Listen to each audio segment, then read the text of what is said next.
여러분 반갑습니다. 지난 시간 수업을 들은 학생이 선생님한테 질문을 남겼거든요. 근데 그 질문의 내용을 보고 선생님이 여러분이 의문을 가질 수 있는 부분이 있겠다는 깨달음을 얻게 됐어요. 그리고 그 내용들은 선생님이 사실 수업 준비를 하면서 너무 많은 생각을 했던 나머지 그런 것들 여러분에게 무리해서 전달했던 부분도 있는 것 같은데, 그런 내용들이 여러분의 마음속에서 잘 구조화가 될 수 있도록 다시 한번 정리를 해볼게요. 오늘은 좀 재미있을 수도 있고 선생님이 교과서 바깥의 영역으로 잠깐 나가면서 여러분에게 새로운 내용들을 들려줄 텐데요. 이것들을 수업 시간 외에 평가에 다루지는 않을 겁니다. 그래서 편안한 마음으로 좀 들으셔도 될 것 같아요. 그럼 지금부터 선생님의 이야기를 한번 들어보세요. 사실은 2차 시 연습 문제를 풀어준 학생이 그렇게 많지 않았어요. 2명이 풀었는데 지금까지 그 중에서 1명의 학생이 그 문제를 다 풀고 나서 선생님이 의견란을 만들었거든요. 의견란에다가 피드백을 해줬어요. 오른쪽 사진에 나오는 하연수 씨와 좀 닮은 학생인데 누군지 말하지 않겠습니다. 그 학생의 질문에서 앞부분을 좀 보도록 하겠습니다. 정수는 소수점 아래가 존재하지 않아서 소수가 아닌 것 같은데 왜 정수를 유한소수라고 하는지 궁금합니다. 네, 이런 내용이었습니다.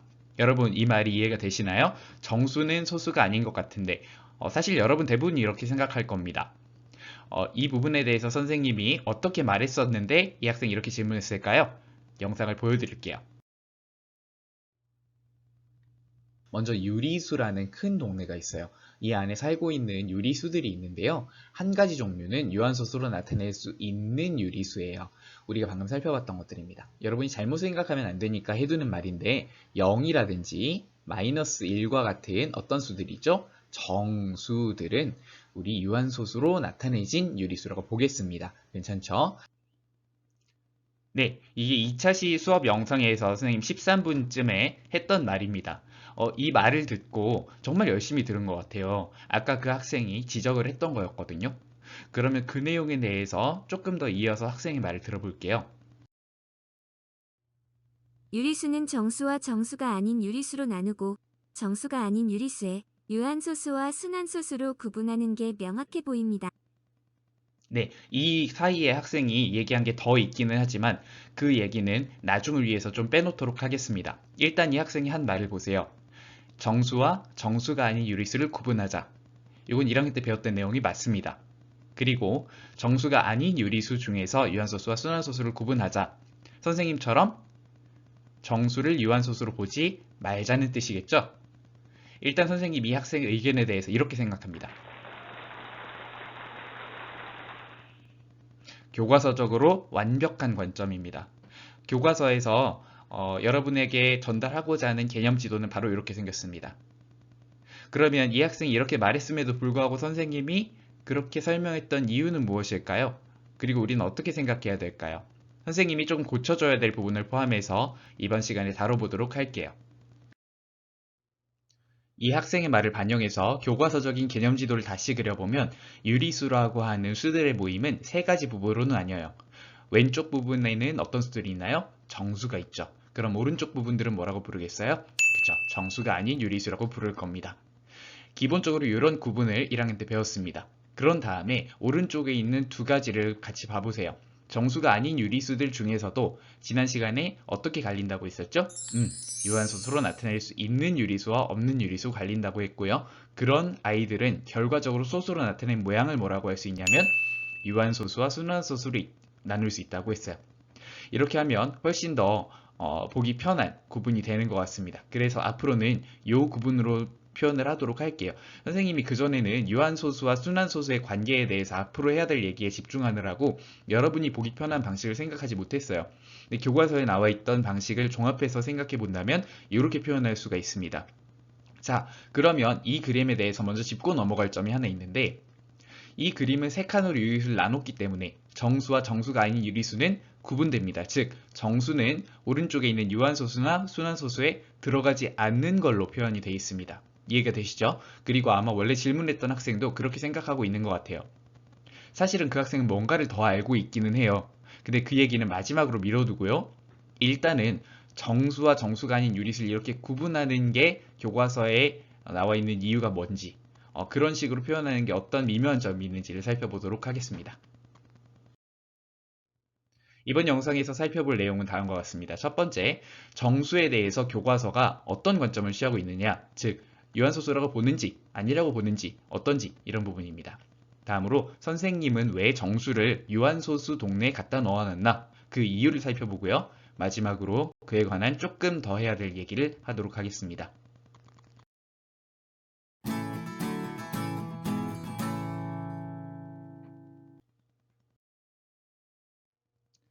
지금부터 선생님이 설명할 개요는요, 교과서에서 정수와 소수에 대해서 다루는 내용을 보면 정수와 소수를 구분하려고 하고 있다는 거예요. 기본적인 관점은 이렇습니다.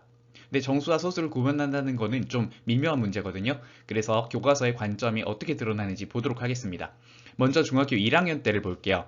이때 배웠던 내용이 유리수 처음 배웠던 거잖아요. 정수도 처음 배웠지만 그래서 정수가 있고 정수가 아닌 유리수가 있다 이렇게 구분했어요. 그러면 이건 말 그 자체 때문에 정수와 정수가 아닌 유리수는 서로 왔다 갔다 할 수 없는 완전히 구분되어 있는 존재들이었어요. 주의할 점은 밑에 있는 게 정수가 아닌 유리수라고 표현하긴 했는데 밑에 있는 존재들이 소수란 이름이 붙진 않았어요. 그죠? 소수로 표현할 수 있는 수들임에도 불구하고. 그래서 이것은 구분하는 방법이에요. 다음으로 넘어가 볼게요. 이번엔 2학년 때입니다. 우리 2학년 교과서 12쪽을 보게 되면 이렇게 유리수라고 하는 것을 정하고 그 다음에 정수 또는 소수라는 표현을 썼습니다. 유리수는 나눗셈을 통해서 정수 또는 소수로 나타낼 수 있다는 거예요. 이 또는이라는 말이 조금 애매한 말인데 또는은 두 가지로 해석할 수가 있어요. 첫 번째, 정수랑 소수 둘 중에 아무거나 고를 수 있고 겹치는 부분이 있다 이렇게 해석할 수 있어요. 또는이라고 하는 게 둘 다 된다를 의미할 때가 있죠.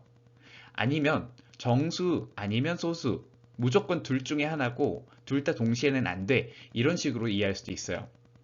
보통 우리가 이해하는 방식은 두 번째입니다. 교과서에서도 여러분들이 정수인 것은 정수로 소수인 것은 소수로 보도록 하고 있다는 것이 선생님이 볼 때 보통의 해석입니다.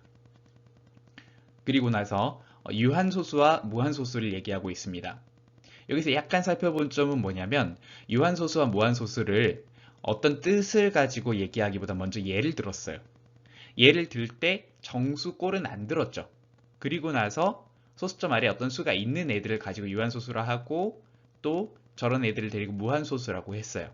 이게 교과서의 관점입니다. 그러니까 정수를 유한소수에 포함시킬 의도가 없었다고 이해할 수 있죠. 근데 재미있는 점은 정수는 빼자는 얘기는 안 했어요.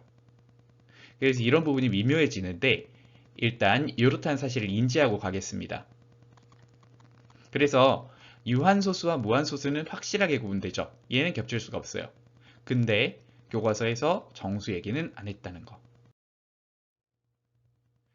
이번에는 유한소수로 나타내기, 순환소수로 나타내기 이 얘기를 할 때에 어떤 점이 있나 봐보세요. 정수가 아닌 유리수에 대해서 유한소수로 나타낼 수 있는지 판정하는 방법이죠. 마찬가지로 정수가 아닌 유리수에 대해서 순환소수가 되는지 판정하는 방법이에요. 여러분이 유의해 보실 건 뭐냐? 여기 말이 중요하다는 거예요. 유한소수로 나타낼 수 있는 유리수가 먼저 나왔죠. 그러면 그거의 반대는 뭐예요? 유한소수로 나타낼 수 없는 유리수예요. 유한소수로 나타낼 수 있든지 없든지 둘 중에 하나죠. 유리수라면. 그런데 그 얘기를 할 때 일단 정수는 빼놓고 얘기를 하자는 거예요. 정수는 그러면 나타낼 수 있는 건가 없는 건가? 여기 나와 있는 말로는 알 수가 없는 거예요. 여기에서는 정수는 일단 잊어버리고 정수 아닌 걸 가지고 생각했을 때 걔네들은 일단 유리수니까 분수일 거고 그 녀석을 소수로 바꾸는 데 있어서는 이런 전략을 쓸 수 있다는 얘기를 하는 거예요. 결국 뭐냐면 정수 얘기는 안 한 거죠. 이게 가장 정확한 해석입니다. 아직 안 배운 부분이지만 21쪽으로 넘어가게 되면 순환소수에 대해서 다 다루고 나서 유리수에 관한 이런 구분을 만듭니다. 근데 주의하실 점은 이게 전부 다 유리수에 대한 얘기만은 아니에요. 먼저 소수라고 하는 어떤 분류를 만든 거에 유의해 보세요. 소수하고 유리수는 관련이 있으면서도 없어요. 왜냐하면 무한소수 중에는 우리 유리수에 안 들어가는 애들이 있습니다. 어쨌든 소수에 유한소수와 무한소수가 있고 유한소수하고 순환소수를 유리수 안에다 집어넣어 놨어요. 근데 여러분 생각해 보세요. 만약에 유한소수에 정수가 안 들어간다면 지금 이 그림엔 정수 자리가 없는 거죠. 그래서 이 그림을 정확히 표현하면 이런 의도일 거예요. 유리수에는 소수인애도 있고 정수인애도 있어. 교과서의 관점에서는. 그렇지만 정수에 대해서 지금 얘기하기 곤란해. 그래서 소수만 먼저 얘기를 할 거야. 그리고 소수에 있는 애들 중에서 유한소수랑 순환소수는 유리수에 해당한다는 거야. 유리수는 정수를 포함해야 되죠. 근데 이 그림에는 정수가 들어갈 자리가 없다는 거예요. 교과서의 관점은. 왜냐? 정수가 들어가면 조금 곤란해진다는 거예요. 일단 이런 그림이라는 걸 알아둡시다. 이 얘기를 그림으로 정리해보면 교과서에서는 유리수를 몇 가지로 구분한다? 세 가지로 구분한다. 첫 번째는 뭐예요? 정수. 두 번째는 유한소수. 세 번째는 순환소수예요. 유한소수와 순환소수를 묶어서 그러면 뭐라고 부르자는 게 처음 아이디어였어요. 정수가 아닌 유리수라고 보자. 요게 지금 우리가 암묵적으로 전달받는 내용이에요. 그리고 나서 아까 배웠던 내용을 전에 배웠던 내용을 약간 추가하면 파이, 순환하지 않는 무한소수 있었죠? 그러면 순환소수와 파이 공통점은 뭐다? 무한소수다. 이런 식으로 개념을 좀 정리하고 그리고 마지막으로 이 부분을 좀 봐보세요. 정수라고 하는 것은 유한소수냐 순환소수냐라고 하면 그런 거에 대해서 유한소수가 아니다, 유한소수이다, 순환소수가 아니다, 순환소수이다 이런 말을 한 번도 한 적 없어요. 그래서 정수에 대해서 교과서는 소수와 관련짓지 않는 쪽을 택하고 있습니다. 지금 요게 상황이에요. 그런데 교과서가 분명히 이런 태도를 취하고 있는데 선생님이 정수를 유한소수에 집어넣어서 얘기를 한 것은 여러분 헷갈리게 만드는 걸 수 있을 것 같아요. 그래서 그 부분에 대해서 여러분에게 정정해주고 싶어요. 교과서의 입장은 정수는 잠시 잊어버리고 소수 얘기할 때는 소수만 생각하자는 겁니다. 정수는 없는 척 하자는 거예요. 그래서 앞으로는 유한소수, 순환소수 논의에 정수를 끼어들게 하지 않을 거예요. 아시겠죠? 정수에 대한 교과서의 관점을 다시 한번 글로 정리해 볼게요. 첫째, 정수가 소수라고 하지 않습니다. 그런 말 한 적이 없습니다. 둘째, 정수가 소수가 아니라는 말도 하지 않습니다. 셋째, 정수가 유한소수인지 순환소수인지 기다라고 한 적도 없고 아니라고 한 적도 없습니다. 유한소수, 순환소수를 판단할 때는 정수를 제외하고 다른 수를 가지고 판단했습니다. 그래서 이게 교과서의 관점이에요. 좀 복잡하지만 이렇게 받아들여야 실체적인 진실이 돼요. 자, 그러면 길게 말을 했는데 선생님은 어쩌겠다는 것인가? 여러분은 어떻게 생각해야 되는 것인가? 이걸 정리를 해드리겠습니다. 자, 첫 번째, 우리도 정수에 대해서는 유한소수다, 순환소수다, 둘 다이다, 뭐 아무것도 아니다 이런 얘기 하지 않겠습니다. 되겠죠? 따라서 선생님은 이런 판단하는 내용을 정수가 어떤 아이인지에 한정해서 시험 문제나 수행평가에 내지 않겠습니다. 이건 믿으셔도 돼요. 하지만 이거에 대한 내용은 지금 얘기한 게 다가 아닙니다. 지금 뭔가 숨기고 있다, 모른 척하고 있다 이런 느낌 받았죠? 그래야 정상이에요. 그래서 그렇게 된 이유가 있어요. 어른의 사정이 있거든요. 조금 더 깊은 학문적인 얘기가 있어요. 그 이유가 무엇인지 궁금해하는 자세가 필요할 것 같아요. 왜냐하면 그렇게 생각해야만 나중에 여러분이 배우게 될 유리수가 아닌 수들에 대해서 더 잘 이해할 수가 있어요. 이걸 어떻게 여러분에게 잘 이해시킬 것인가 하는 것이 교과서 저자들과 모든 선생님들의 고민이에요. 그런 측면에서 지금 선생님이 약간 앞서 나가기는 했는데 어쨌든 지금 여러분은 정수에 대해서는 판단하지 않겠다라는 생각으로 해주시면 되겠습니다. 그럼 간단하게 정리가 되겠죠? 걱정하지도 마세요. 선생님 이거 묻지 않겠습니다. 가르치지 않은 걸 물어볼 수 없어요. 자, 여기까지 하면 가장 기본적으로 지난 시간에 다루어 주겠다고 한 얘기는 다뤘습니다. 지금부터는 선생님이 왜 이런 얘기를 했었는가에 대해서 다뤄보고 더 심각한 얘기는 그 다음에 하도록 하겠습니다.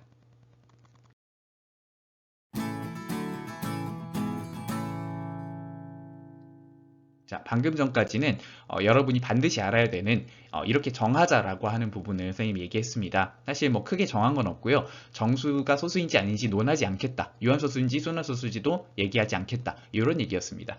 지금부터는 선생님이 지난 차시에 어째서 정수를 유한소수라고 했느냐 이 부분을 얘기해 보도록 할게요. 첫 번째 이유는요. 바로 이거예요. 모든 수는 소수로 나타낼 수 있어요.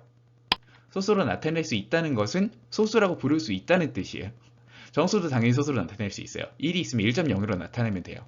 이거에 대해 이의를 제기하는 사람은 없을 거예요. 그런데 왜 우리가 유한소수라는 말을 교과서에 안 쓰고 있느냐? 선생님이 생각했을 땐 이 이유가 있어요. 정수와 유리수 개념을 헷갈릴 수 있기 때문이에요. 교과서에서는 여러분에게 가르치기 위한 수단으로서 정수는 정수꼴을 택하고 유리수는 소수나 분수꼴을 택해요. 분수가 정수를 나타낼 수 있고 소수가 정수를 나타낼 수 있거든요. 그렇지만 걔네를 섞어놓으면 형태로부터 여러분이 헷갈려요. 그래서 정수가 소수가 될 수 있음에도 불구하고 정수를 소수의 범주에 넣지 않아요. 이것은 정수가 본질적으로 소수가 안 돼서가 아니에요. 정수가 소수로 표현될 수 있어요. 표현 방침이에요. 그런데 되지만 그걸 섞어서 부르면 여러분이 곤란할까봐 안 그러는 거예요. 다시 한번 홍길동전에서 아버지를 아버지라 부르지 못하는 것처럼 정수를 유한소수라 부르지 못하는 상황이 되어 있는 거예요. 이해가 되시죠? 아직 의문이 해소되지 않았을 수도 있어요. 조금 더 얘기해 볼게요.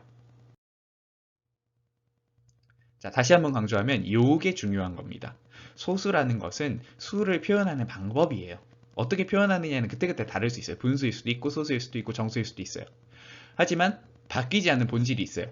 자연수는 뭘로 나타내도 자연수고 정수나 유리수도 뭘로 나타내도 그 자체는 변하지 않아요. 그래서 1이라는 정수가 있잖아요. 1.0이라고 해도 얘는 정수예요. 1.00이라 해도 정수죠. 다 같은 거예요. 그러니까 1이라고 하는 정수는 여러 가지로 표현될 수 있는 가능성을 가지죠. 우리가 어떤 소수다라고 표현할 때, 유한소수다, 무한소수다라고 표현할 때는 만약에 분수로 표현했다면 그런 게 안 드러나잖아요. 근데 걔를 소수로 바꿔놓으니까 그렇게 생겼다는 얘기를 하는 거예요. 그래서 정수를 분수로, 아니 소수로 바꾸면 뭐겠냐라고 했을 때는 뭐라고 밖에 할 수 없는 거예요. 유한소수라고 할 수밖에 없는 거예요. 이 부분 이해가 되시나요?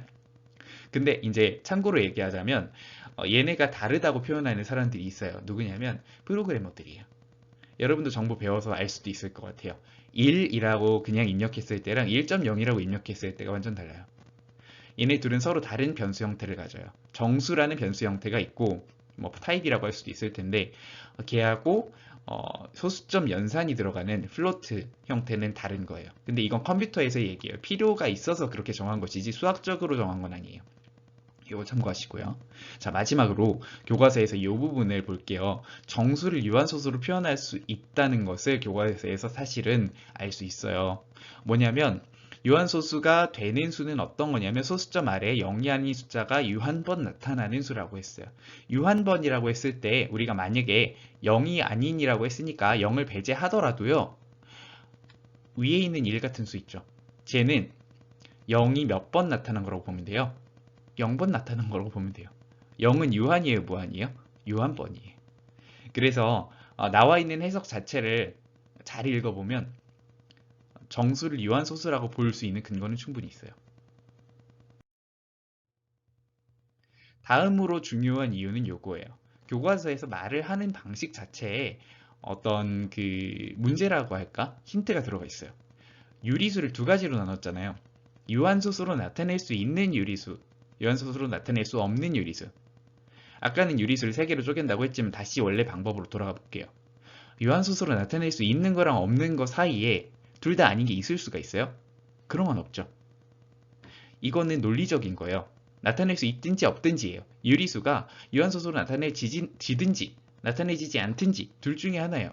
그러면 정수가 둘 다 아니고 어디 떠 있을 수는 없는 거예요. 정수는 유리수니까 어디로 갈 수밖에 없어요.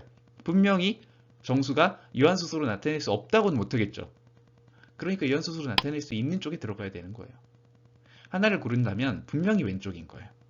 정수는 유한소수로 나타낼 수 있는 유리수에 들어가는 게 논리적이다. 이게 선생님의 생각이에요. 다시 한번 강조하지만 선생님 생각은 이렇습니다. 요거에 대해서는 사람마다 생각이 다를 수 있어요. 그래서 그 부분을 양지해 주시길 바랄게요. 또 이것도 봐볼게요. 교과서에서 유한소수로 나타낼 수 있는 유리수의 기준을 이렇게 정리해봤죠. 뭘 하기 위해서? 분모를 10의 거듭제곱 꼴로 바꾸기 위해서. 분모의 소인수가 약분했을 때 2나 5분인 것을 얘기했어요. 근데 2나 5분이라는 말을 그때 뭐라 했어요? 2만 있어도 되고 5만 있어도 된다 했죠. 그러면 2도 5도 둘 다 없으면 어떡해요? 아무것도 없으면? 그럼 뭐예요? 분모가 1인 거죠. 분모가 1인 유리수는 뭐가 돼요? 결국 정수가 되는 거예요. 그래서 정수는 요 기준에 부합하는 거예요? 안 하는 거예요? 선생님은 한다고 봅니다. 그래서 여기에서는 정수를 빼고 말했어요. 정수가 아닌 유리수라는 것을 맨 처음에 달았죠. 왜 그러냐면 교과서 저자들도 알고 있어요.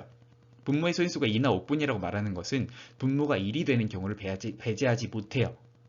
그래서 정수를 유한소수라고 해버리면 앞서 말했던 곤란한 점이 있기 때문에 지금 정수는 유한소수자라고 하기 싫어서 정수를 빼고 그 다음에 부모의 소인수에 대한 얘기를 정리해 놓은 거예요. 요거 이해되시죠? 그래서 잘 읽어보면 교과서나 교육과정 문서 어느 것을 봐도 정수가 유한소수가 아니라는 말은 없어요. 정수를 유한소수로 쳐주는 말도 물론 없어요. 이 교과서, 다른 교과서도 보고 싶을 것 같아서 가져왔어요. 천재교과서하고 교학서 교과서거든요. 지학사 교과서 우리 쓰는 거랑 거의 같아요. 예제를 들죠. 예제를 뭘로 들어요? 뭐 부여야 뭐가 됐든 간에 유한소수를 일단 가져와요. 소수점 밑에 다른 0이 아닌 수가 있는 애를 가져와요. 걔네를 유한소수라고 정해요. 그 과정에서 정수를 배제할 수 있는 근거를 뒀나요? 아까도 말했지만 0이 아닌 숫자가 요 한 번 나타난다? 이것도 회피할 수 있어요. 정수를 유한소수에 넣을 수 있어요. 교육과정에서는 유한소수의 뜻도 가르쳐주지 않아요. 그래서 지금 교육과정 문서나 교과서를 보고 정수를 유한소수에서 배제할 수 있는 방법은 없어요. 하나 더 볼게요. 2008년에 나온, 좀 됐죠? 지금으로부터 12년 전이긴 합니다. 중학교 교육과정 해설서라는 게 있었어요, 그때는. 선생님이 열심히 수학 선생님이 되기 위해서 공부를 하고 있을 때네요. 내용을 얼른 볼게요. 자, 좀 긴 내용이죠. 유한소수, 무한소수, 순환소수에 대한 얘기입니다. 여러분, 중요한 부분 찾았나요? 밑줄 쳐줄까요? 여기에요. 이 교육과정 해설서에서는 정수를 유한소수라고 지적하고 있어요. 갑론을박이 있었어요. 그런데 이때는 요 의견이 들어갔어요. 다시 한번 말하지만 이거는 딱 잘라 말할 수 있는 문제가 아니에요. 근데 이때는 교육과정 해설서가 있었고 거기엔 이게 들어갔어요. 문제는 뭐냐면 교육과정 해설서라는 건 정말 자세한 해설이에요. 교육과정에 들어갈 수 있는 용어와 뜻과 다 나와요. 근데 그 뒤로는 교육과정 해설서가 나온 적이 없어요. 그러니까 우리나라 교육과정의 공식적인 입장으로 박제가 되어 있는 건 요거 하나뿐이에요. 정수는 유한소수다. 끝. 그 다음에는 애둘러서 정수가 유한소수인지 아닌지 모르겠는데 일단 그거 빼고 다른 것만 얘기하자 라는 것밖에 안 남아있어요. 그래서 공식적인 입장이 이렇다는 것을 여러분 이해하시면 됩니다.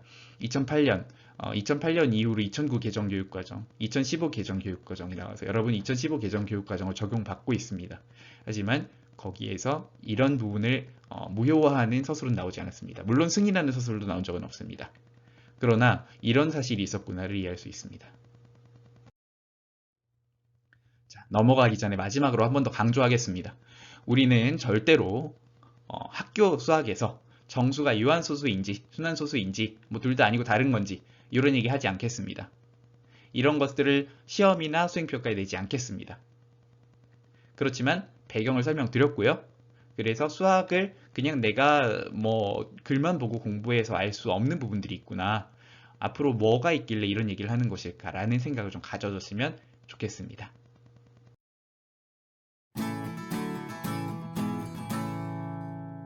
자, 마지막 꼭지를 더 어려운 이야기라고 잡기는 했는데 사실 엄청 어려운 얘기는 아니에요. 다음 소단원을 배우고 나면 뭐 이해할 수 있는 부분이기는 합니다. 그런데 그 내용을 지금 다루는 게 조금 망설여지기도 해서 일단은 어렵다고 얘기를 했습니다. 듣기 싫은 사람은 나중에 들어도 됩니다. 아까 우리에게 질문을 해줬던 학생 정말 공부를 열심히 한 학생 같아요. 그래서 이런 얘기를 사실은 중간에 껴놨었어요. 보여드릴게요. 예를 들어 1.0이라고 해서 유한소수라고 하면 0.999는 무한소수 아닌가요? 이거는 핵심을 찌르는 지적이에요. 뭐냐면 지금 학생이 얘기한 게 이해가 될 수도 있고 안 될 수도 있어요. 무슨 얘기냐면 1이라고 하는 정수가 있어요. 그 정수를 1.0으로 표현할 수 있다는 걸 이 학생은 알았어요. 1.0이면 당연히 유한소수가 맞아요. 그죠? 그런데 이 학생은 또 뭘 지적한 거냐면 1이라는 정수는 0.999 또는 우리 0. 순환마디 9라고 표현할 수 있는 순환소수 이걸로도 표현할 수 있다는 걸 알고 있는 거예요. 요건 교과서에서는 안 다루는 부분이기는 한데 이 사실은 수학적으로 맞아요.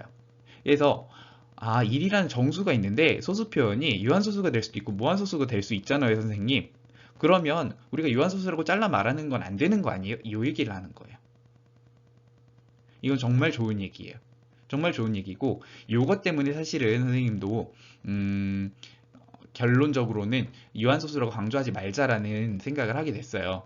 선생님은 여전히 유한소수라고 부르고 싶어요. 하지만 0.999라고 되는 이런 식의 순환소수로 정수를 표현할 수 있다는 입장이 이 학생뿐만 아니라 교수님들이나 선생님들이나 교과서 저자들 전부 다 이런 부분을 굉장히 고민합니다.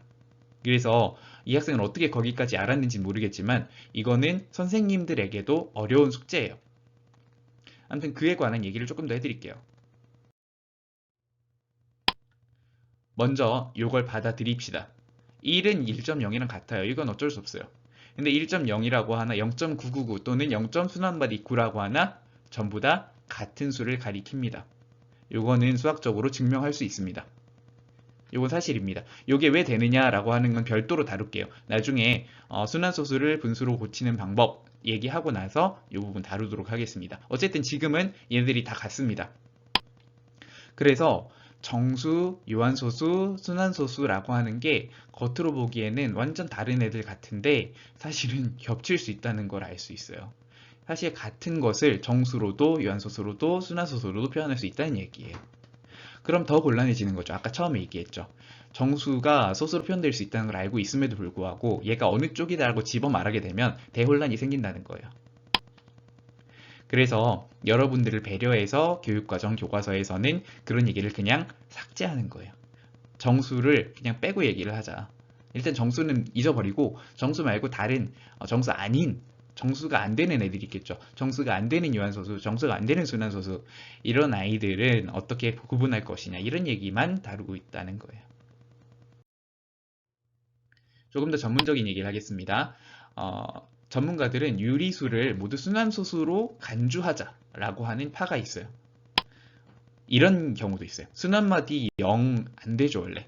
0이 아닌 다른 수가 순환될 때, 반복될 때 순환소수라고 불렀어요. 근데 1은 1.0, 1점 순환마디 0이라고 하는 것도 허용하자. 뭐 다른 유한소수도 마찬가지겠죠. 유한소수 끝나고 그 다음 전부터는 0이 반복되고 있는 걸로 보자 라고 하는 입장이 있어요. 조금 생뚱맞게 느껴질 수도 있는데 이렇게 표현해야 되는 이유가 있어요. 그건 정말 설명하기 힘든데 대충 말하자면 모든 실수는 무한소수로 표현할 수 있어야 되는데 무한소수 전개를 대응시키기 위해선 유한소수도 무한소수 전개에 대응하는 어떤 표현이 있어야 되고 그 표현은 뒤에 있는 무한소수 부분을 0으로 처리하는 방법밖에 없다는 관점이에요. 대충 말했습니다. 대충 알아들으세요. 그 다음에 순환마디 0은 그래도 이상하다. 그래서 유한소수가 있으면 끝난 다음은 전부 다 그 순환마디가 9인 걸로 처리하자 라는 관점도 있어요. 이제 이게 조금 더 파퓰러한 관점일 수도 있습니다. 그렇지만 이게 대세가 되진 않을 것 같아요. 자, 그 다음에 선생님의 관점. 유한소수를 철저히 구분하면 이런 얘기를 안 해도 된다. 라는 관점이에요. 근데 이거는 조금 차이가 있어요. 학교 수학에서만 그렇다는 거예요. 수학적으로는 여전히 유리수를 실수에 매입시키기 위해서 뒤에 있는 무한소수 부분을 처리해야 돼요. 그 부분에 대해서 선생님은 0을 연속시키자는 관점을 갖고 있습니다. 그건 그냥 언급만 할게요. 자, 정수도 유한소수로 나타낼 수 있는 수가 맞다는 얘기를 지금까지 목이 터지게 얘기를 했습니다. 유한소수로 나타낼 수 없는 수가 근데 분명히 있습니다. 0.3333 같은 수는 유한소수가 될 수가 없습니다. 원천적으로 불가해요. 그건 증명했어요. 나눗셈을 해보면 거듭된다. 거듭되는 걸 끊을 수 없다. 그런 애들만 유한소수로 나타낼 수 없는 수라고 하고요. 그럼 나머지는 뭐예요? 유한소수로 나타낼 수 있는 수예요. 그러니까 유한소수로 나타낼 수 있는 수엔 정수도 들어가고 0.25도 들어가고 0.1도 들어가는 거예요. 이게 선생님 입장이에요. 근데 연구자들마다 이 중에 어느 한 입장 또는 여러 입장을 섞어서 가지고 있어요. 요걸 정리하는 게 의미가 있을까라고 하면 선생님은 요거를 획일적으로 공산당처럼 하나로 정리하고 싶진 않아요. 지금이 더 생산적인 입장인 것 같아요. 다만 여러분이 좀 어려워서 그렇죠. 근데요, 수학 교과서라는 것은요, 뭐든지 한꺼풀만 벗겨보면 다 난장판이에요. 그게 수학자들이, 수학 선생님들이 정신이 없어서가 아니고 원래 수학이라고 하는 것이 정답이 정해져 나온 게 아니에요. 사람이 하는 활동이에요. 사람이 정하는 부분이 분명히 있어요. 우리가 발명하고요. 우리가 질서를 잡는 거예요. 우리에게 주어진 게 아니에요.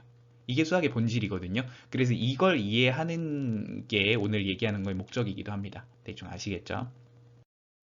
자, 마지막으로 여러분이 실제로 논문을 볼 일은 없겠지만 이 영상을 보고 계신 선생님이나 뭐 다른 관계자분들이 계시다면 제가 참고한 논문들 중에 일부는 이렇습니다.